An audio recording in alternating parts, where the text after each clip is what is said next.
And now we will hear from Paul Thompson, the famous author of the 911 timeline, which we all have used as a reference.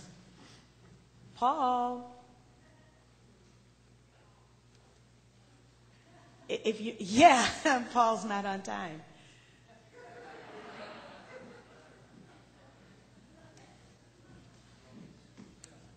Is Mike Rupert ready?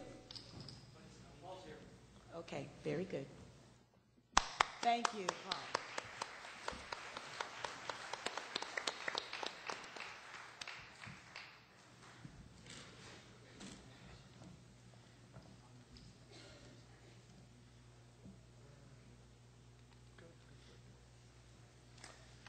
Hi there. We were going to do a... What was that? You got to get sworn in. Oh, sorry. Make sure. Do you swear? Yeah, raise your right hand. The standard has been set now. Do you swear to tell us the truth here today? Of course. Thank you very much. We need the truth. All right. Should I move this up?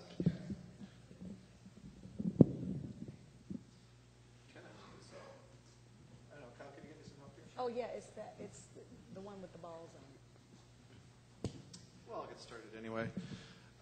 So I want to talk about two things today.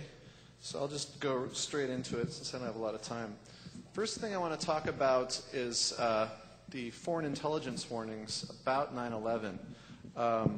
Some of you may have seen out in back, I have this book that has just come out a couple days ago called The Terror Timeline. And this is based on my website. And the material I'm going to talk about today is based on what I've done on the website and now is in the book. And everything in there is from mainstream source material, CBS News, Wall Street Journal, Washington Post, that kind of material. So I want to preface that everything I'm saying here, everything I'm going to be saying, is coming from those kinds of sources.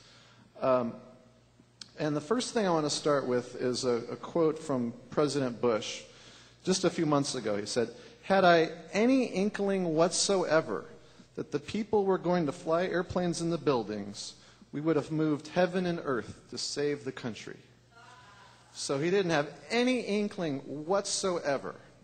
And now I'm going to tell you something I think was probably the most significant thing that came out of the 9/11 Commission and it really got ignored. And just briefly mentioned in one of their staff statements, it said that in the beginning of summer of 2001, Osama bin Laden actually started publicly talking about the 9/11 plot. He would go to mosques and he would speak in front of large crowds in Afghanistan, talking to his followers, talking to local people who are coming to the mosque.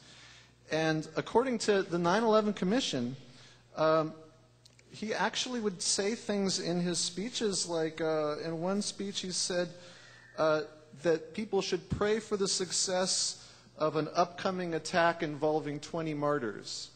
Or another person said that bin Laden told them that the U.S. would be hit by a terrorist attack and thousands would die. So there's this really kind of very almost open secret about the 9/11 attacks. So another example would be John Walker Lynn. You might have heard of him. He's kind of they call him the Marin County Taliban guy. He went over there, joined Al-Qaeda. In a matter of days, he learned all about the 9/11 attacks. He learned that there were going to be all these different airplanes involved.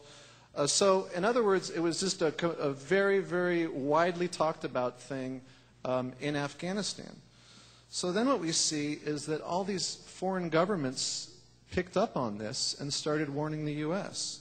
It also says in the 9/11 Commission report that this knowledge, this foreknowledge, was so extensive that it spread throughout the radical fundamentalist network throughout the world. So people all over the world, including in the United States now, were getting details of the plot months in advance.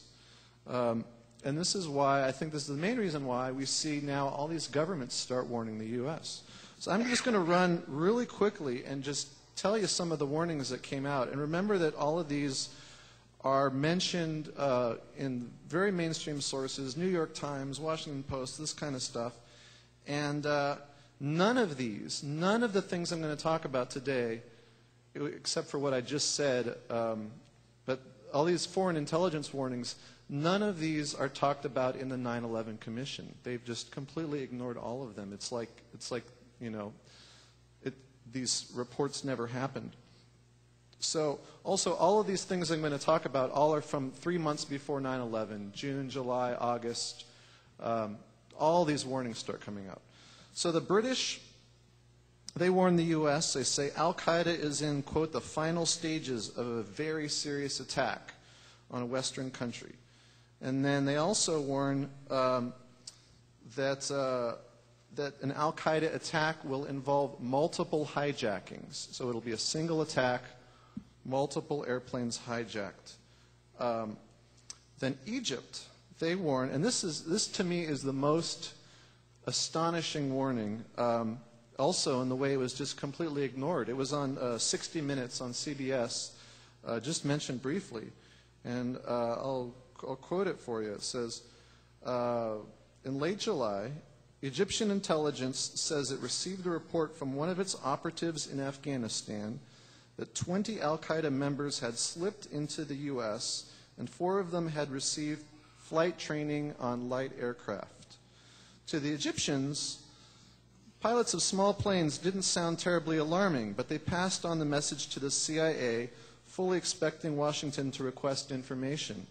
The request never came. So if that's not, we know there were 19 hijackers instead of 20. There were 4 training on light aircraft.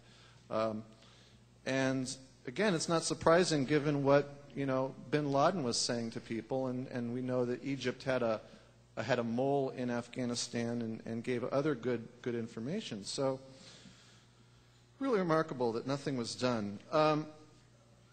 Then later,